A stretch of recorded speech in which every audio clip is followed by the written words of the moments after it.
Olet e tyre, familjen, mund të kishin shtëpin, mund të gjenin punën. Kurse sot, imagjinoni, çfarë largimi të tmerrshëm masiv. Nuk ka patur kombi ndonjëherë në histori një armik më të egër të ekzistencës së tij se sa Edi Rama. Shumë më tepër se Enver Hoxha. Enver Hoxha ishte gjaksor, ishte mizor në drejtat e njeriut, por nuk mund të themi sa ai dhe klika që i rrethonte vodhin shqiptarë si të vjedhin ta sot. Jo. Harrojni këtë.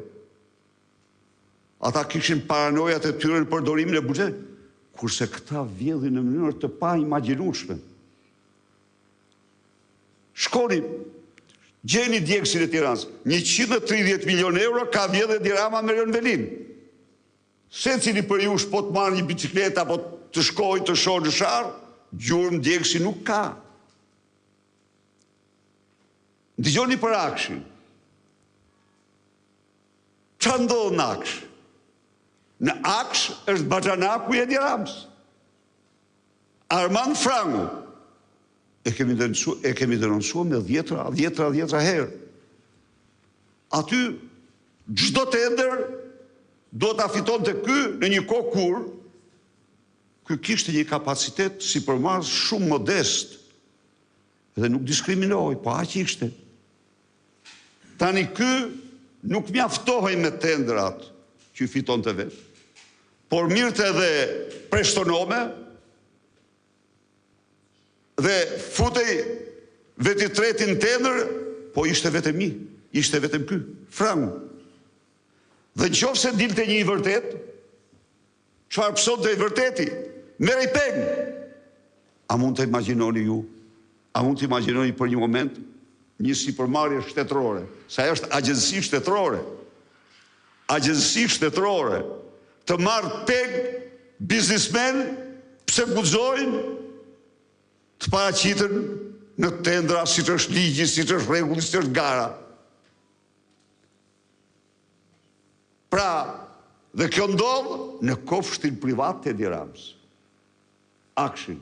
Dhe pasi ndodh kjo, dhe pasi dokumentohet gjithçka para të hujve, sepse njëri nga këto pegje, ta dini ju, kërkoi mbrojtje në një shtet të huaj, dhe ata i dhanë, ne jemi mirënjohës. Edi Rama thosë se u kam respektin më maksimal për lindën, për mirë lindën. Po pse ka këtë respekt? Se është linda, është e shoqja. Nuk ndodh kund kjo.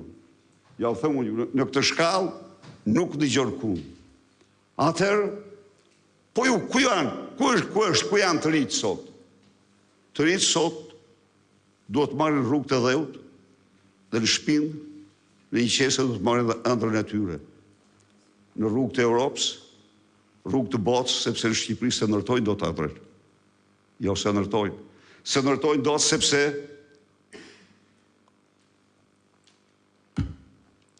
ky riktheu standardet e ish diktaturës komuniste në pranimet të universitete. Riktheu si satër me sataren, të cilën nuk e përdorin tjerët. Vendet e lira. Ky riktheu tarifat. A e dini ju që paguani 4 herë, 5 herë më shumë se të paguan studenti gjerman për në universitet? A e dini ju që i student po të shkoni në Austri, ju paguani në vit 300 ose 400 euro, kurse austriaku paguan 100 euro? Po sepse shteti ka detyrim të shkollojë ju. Shteti duhet jetë i lumtur, që bën gjithçka për shkolluar të rritë e tij. Kurse ky vendos këtu me rrogat më të ulta tarifat të cilat që është e vërteta.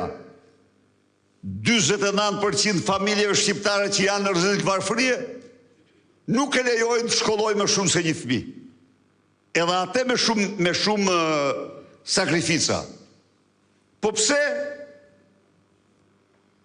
Pse u përmys? Pse ishte krejt e kundërta para vitit 2013? Kishte para më shumë? Jo. Jo, ne nuk kishim para më shumë. Ne jemi partia e taksave të ulta. Ne kishim gjysmën e këtyre taksave. Por kishim një politik ne, që të rritë duhet shkolloheshin. Dhe e gjetëm vendin me 12 student për 1.000 banor, arritëm në 52 student për 1.000 banor. Sepse ishim mbrapa, shumë mbrapa. Dhe kjo u kthye përsëri. Politika armiqësore. Unë fola për ato që paguani, po të marrën shtrëhimin tuaj në Tiranë, Tirana në shtrëhim është një nga 3 qytetet më të shtrejta në Europë. Ju, familjet tuaja, ju shkatroj, ju dëmton droga. Nuk kam fjalën këtu për përdorimin. Jo, se ajo është tjetër gjë. Ajo është keq sigurisht, po. Por i të çmimet. Shikoni ju, çfarë bëhet me kullat e drogës. Nuk preken ato nga. As nga baballarët tuaj, as nga ju, as mund t'i prek. Sepse ato vinë tonelatat e drogës, tonelatat e eurove dhe drogës vinë bashkë, edhe i blokojnë, çmimet i mbajnë në stratosferë, dhe një kamp që ishte i gatshëm për ju, me projekte, me plan, me trullë dhe me çdo gjë, me fond dhe me gjithçka, e blokojnë.